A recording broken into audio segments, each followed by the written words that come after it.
দেখি দেখি ভাই ভাই দেখি দেখি দেখি ভাই ভাই দেখি দেখি দেখি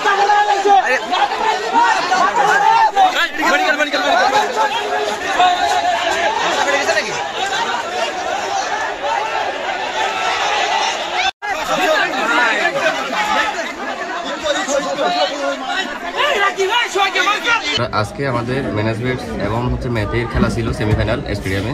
একদম যখন 19 ওভারে খেলা যখন, আর ওদের লাগে 5 রান, আমাদের লাগে 2 উইকেট মানে খেলা জিততে।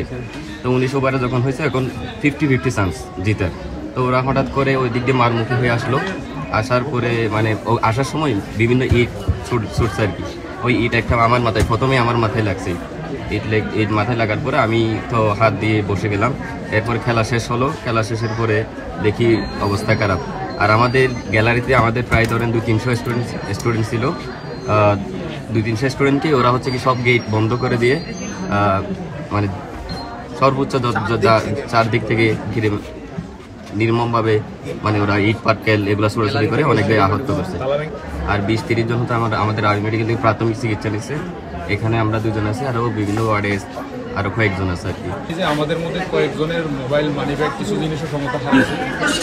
এগুলোর সাথে আশা করি তদন্তের মাধ্যমে কী হয়েছে বিষয়গুলো আর সামনে বের হবে। আর মূলত ব্যাপারটা যেরকম মনে হয়েছে, তারা মূলত এটা এমন না যে কোনো প্রতিক্রিয়া ছিল, মনে হয়েছে যে তারা অ্যাকচুয়ালি কাউকে আহত করতে চাইছে, মারতে চাইছে, এই ধরনের প্রসেস ছিল তারা আজকে আক্রমণ করেছিল। আমি যেটুকু বুঝেছি যে ক্রিকেট খেলাকে কেন্দ্র করে ওই দর্শক গ্যালারি থেকে এই অপ্রীতিকর ঘটনার সূত্রপাত, এবং যেটার ফলশ্রুতিতে আমাদের বেশ কিছু সংখ্যক ছাত্র বেশ ভালোভাবে আহত হয়েছে। এটা আমাদের অত্যন্ত ক্ষুব্ধ করে এবং মর্মাহত করে যে খেলাধুলার মতো একটা সুন্দর জিনিস কীভাবে এরকম একটা কুৎসিত এবং অসুন্দর একটা রূপ ধারণ করে।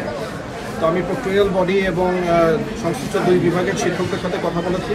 আমরা পুরো ঘটনাটা জানার চেষ্টা করছি এবং কীভাবে ঘটলো, কারা ঘটালো, এগুলো বের করার প্রক্রিয়ার ভিতরে আছে।